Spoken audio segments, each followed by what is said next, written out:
Hi, I'm Kathleen Jasper, and welcome back. Today, we're talking about the foundations of reading, and more importantly, how reading is taught. I hear it all the time. Why do I have to post them? Why do they matter? Here's the truth: objectives are useless unless we actually use them. And today, these objectives are going to guide everything we talk about. By the end of this podcast, you'll be able to identify the foundational skills of reading. Some you already know, but I promise I'll give you a fresh lens. You'll understand how these skills are taught in an explicit, systematic, and recursive way. Those three words matter. If you see them in an answer choice, you should probably pause and take a second look. You'll also be able to explain how these skills move students toward metacognition. And finally, how to apply all of this to a constructed or open response. And let me reassure you, if you struggle with constructed responses, that is completely normal. Most people feel confident with multiple choice, then hit the writing portion and go blank.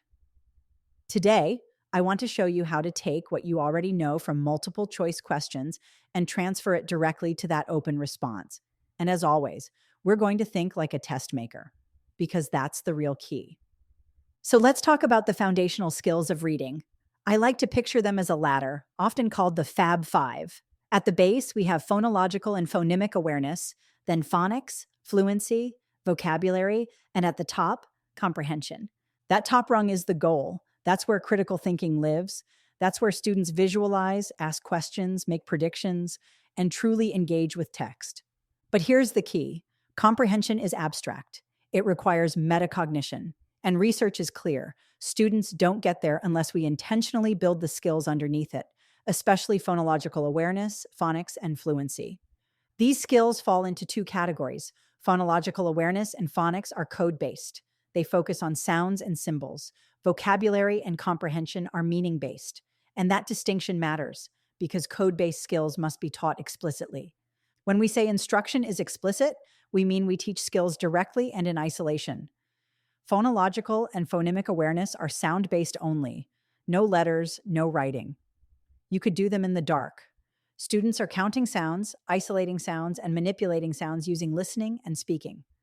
Phonics is different. Now students must see the word. They're learning the code. Letters represent sounds. A silent E changes a vowel. PH makes an F sound. These patterns are taught directly, not discovered by accident. Then comes fluency, moving from words to phrases to sentences to passages with automaticity.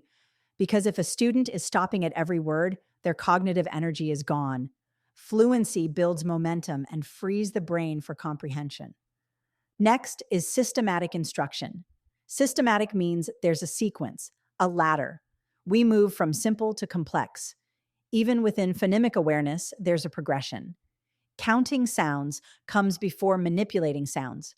Replacing beginning sounds is easier than replacing medial sounds. The same is true for phonics. We start with short vowels, then blends, long vowels, vowel teams, digraphs, and R-controlled syllables. This is the science of reading. The order matters. And finally, instruction must be recursive. Sometimes we have to go back to move forward. As words become more complex, students may need reinforcement of earlier skills.